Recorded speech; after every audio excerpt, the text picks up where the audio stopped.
இங்க இந்த பொண்ணு 7 பெத்த கல்யாணம் பண்ணி ஏமாத்திட்டு இப்ப 8வது ஒருத்தனை கல்யாணம் பண்ண ரெடி ஆகிட்டு இருக்கா. இதை தெரிஞ்சுக்கிட்ட 7 புருஷங்களும் மண்டபத்துக்கே கிளம்பி வந்து அங்க இருக்க எல்லாத்தையும் அடிச்சு போட்டுட்டு இந்த பொண்ணை தூக்க வர்றானுங்க. ஆனா இவனுக்கு பண்ண அலப்பற போலீஸ் ஸ்டேஷன் வரைக்கும் விஷயம் தெரிஞ்சு மொத்த பேத்தி ஸ்டேஷனுக்கு கூட்டிட்டு வந்துடுறாங்க.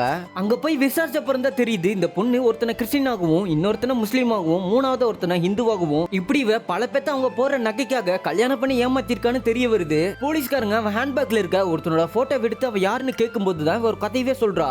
என்னன்னா கொஞ்ச மாசத்துக்கு முன்னாடி இவளோட அம்மாக்கு ரொம்பவே உடம்பு சரியில்லாம இருந்திருக்கும். அவங்களுக்கு ஆபரேஷன் பண்ண பணம் தேவைன்றதுனால தான் ரவுடியை மீட் பண்ணி இந்த வேலையில இறங்கியிருப்பா. ஆரம்பத்துல ஒரு கல்யாணம் பண்ண ஆரம்பிச்சுவ போக போக இவளை வச்சு அந்த ரவுடி நிறைய நகையை திருட ஆரம்பிச்சான்றத சொல்லி முடிக்கிறா. இப்படி இவ சொன்ன எல்லாத்தையும் கேட்டுட்டு ஆரம்பத்துல போலீஸ்காரங்களே இவன் மேல பரிதாபப்படுறாங்க. ஆனா இவ சொன்னது எதுவுமே உண்மை கிடையாது. இவளை அரெஸ்ட் பண்ண அன்னைக்கு டிவில மாங்கல்யம்னு ஒரு சீரியல் டெலிகாஸ்ட் ஆகிட்டு இருந்திருக்கும். இவ இந்த சீரியலோட மொத்த கதையும் மனப்பாடம் பண்ணி வச்சு அது இவளுக்கு நடந்த மாதிரி போலீஸ்ல சொல்லிடுறா. இப்ப இவ போலீஸ்காரங்களே ஏமாத்திட்டு அந்த பக்கமா போன சபரிமலை குரூப்போட எஸ்கேப் ஆகிறா.